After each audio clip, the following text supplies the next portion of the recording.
So does that make sense? Yes. Okay. Yeah. So Because what? I had some ideas myself, you know, when I was thinking about what I thought somebody might like to know And what ideas are those? about the process or whatever. And what ideas are those?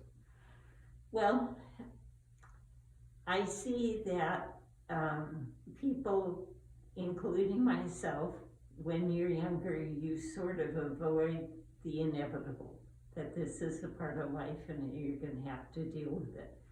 You have your life going on with your kids and your church and your work, and it sort of gets pushed in the background. But the thing is that, you know, we all look forward to the future and we make plans for our future. And this is a future that is going to happen. It's inevitable, it's going to happen. You may make plans to go on a trip or go somewhere, and those plans can change, but this one is never going to change. It's going to happen. And along the line somewhere, you have to take hold of the fact you have to do something about it. And I know that there are some people that they just can't even talk about it. They can't be upfront about it. Chuck and I were very upfront because after we raised our children, we were still raising children because we adopted a child. So when he started getting ill, not to the point that it was going to be inevitable within a few months or whatever, just that he was getting older, he was aging. And I was aging too, that we needed to do something so that the kids weren't responsible for our decisions. And so that when something happened, they didn't have to make decisions, or I didn't have to make decisions under that whole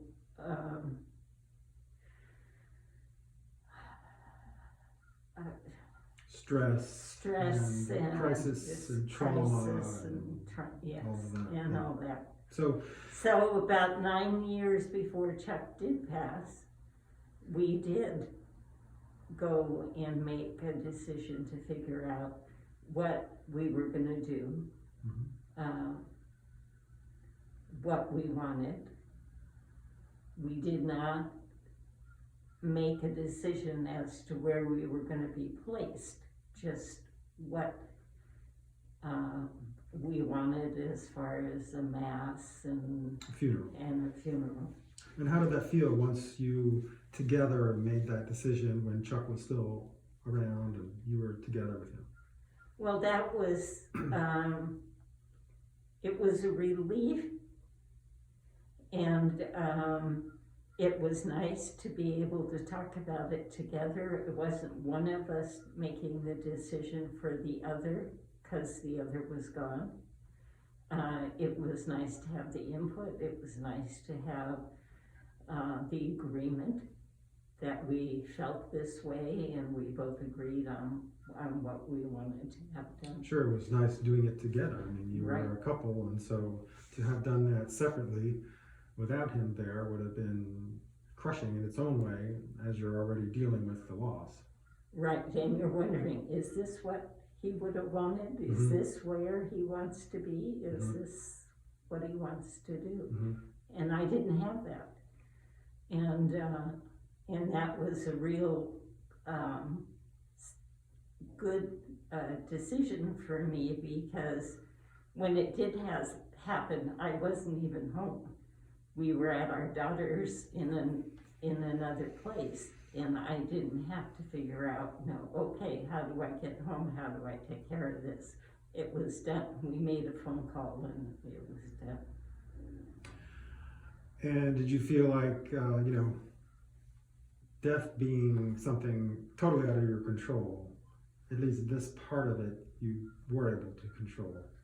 Yes, very much so.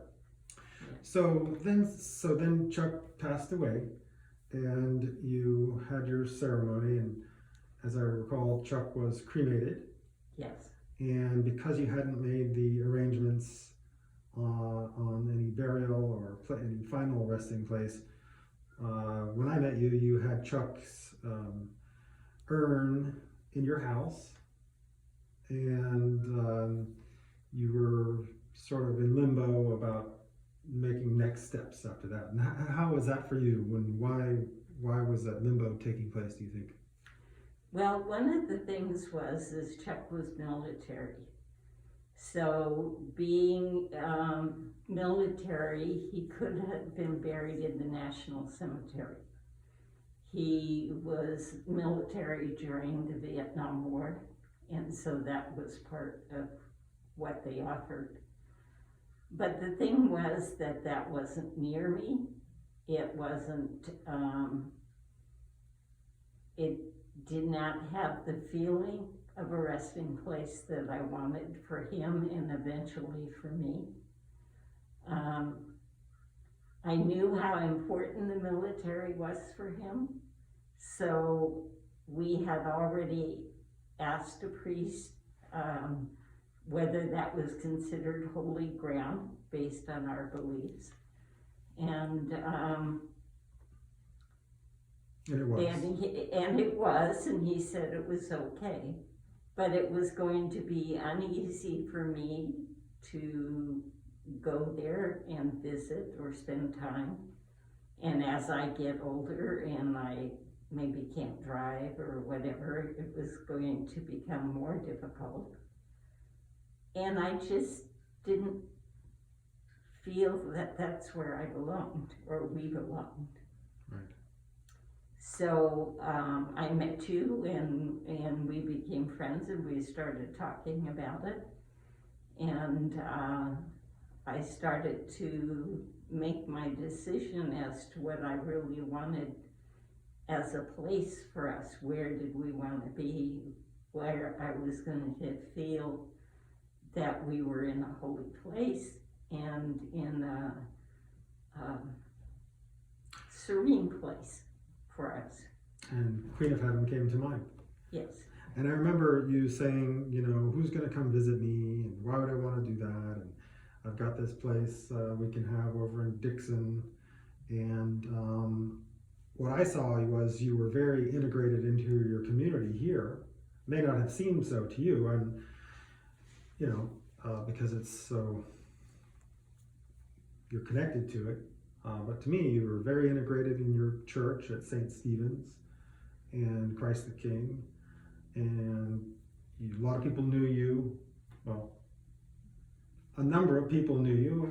It's not to you, maybe a lot of people, it's a community.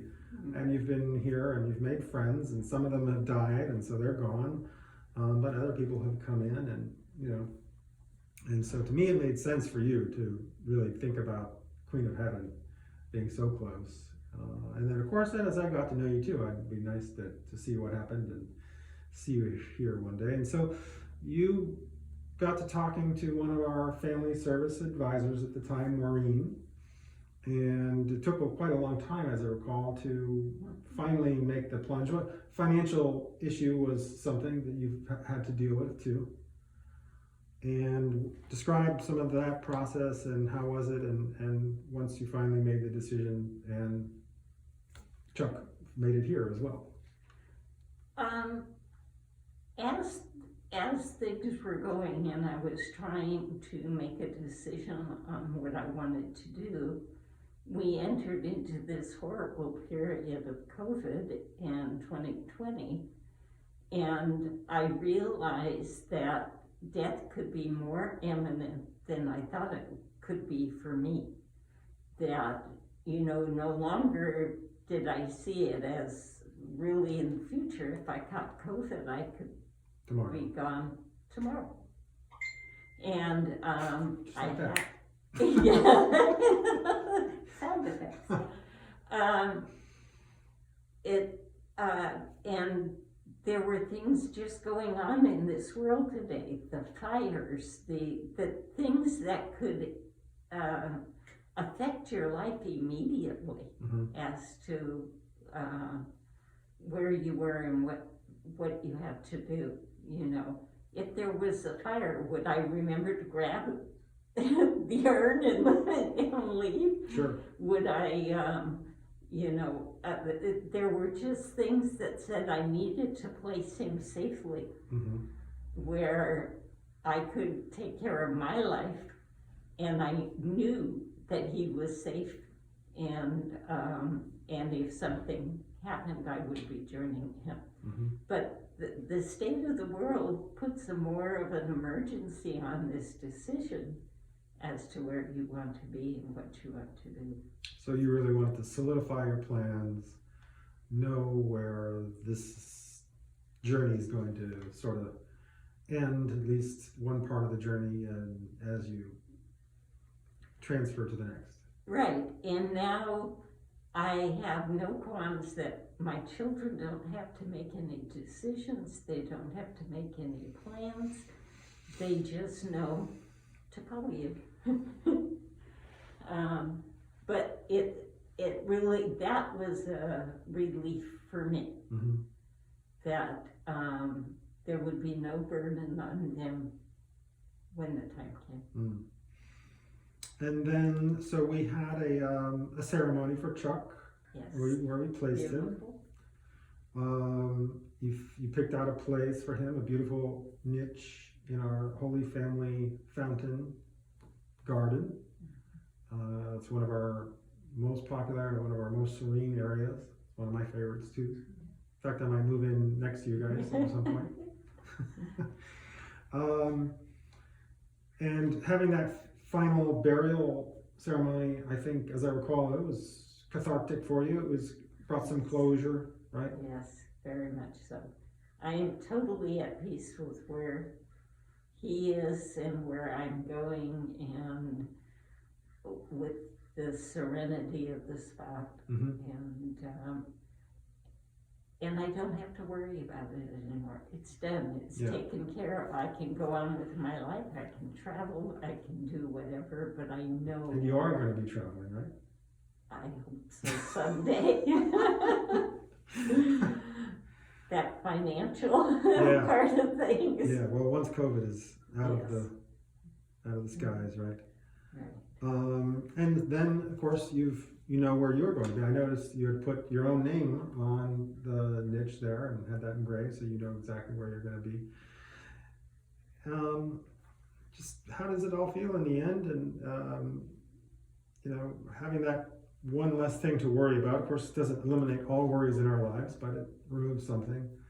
And I find with him here that I take more time to go up and talk with him and spend some time with him than I actually did when he was in the house.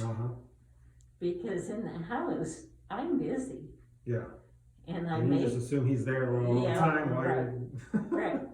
And I don't, when I need to get away and have some solace and just listen for his answer to some of my needs or questions. Now I make a point to come up, and I have that silence and solace to sit there and go over things. Wonderful. Well, any last words you would give to somebody in a similar position? I gotta say, I've been talking to my parents who are in your general age bracket, and they're still together, of course, both of them, and they think to themselves they have another 20 years to go, or they've got plenty of time to deal with these kinds of things, and so, but death can happen anytime, And that's more evident in the times we live in right now. It's true. I have tried with others too to talk about taking the time to plan like you would plan for your life, because this is part of your life. If there's a financial problem, it allows you to take time to, have a fund or make a fund for that particular thing. And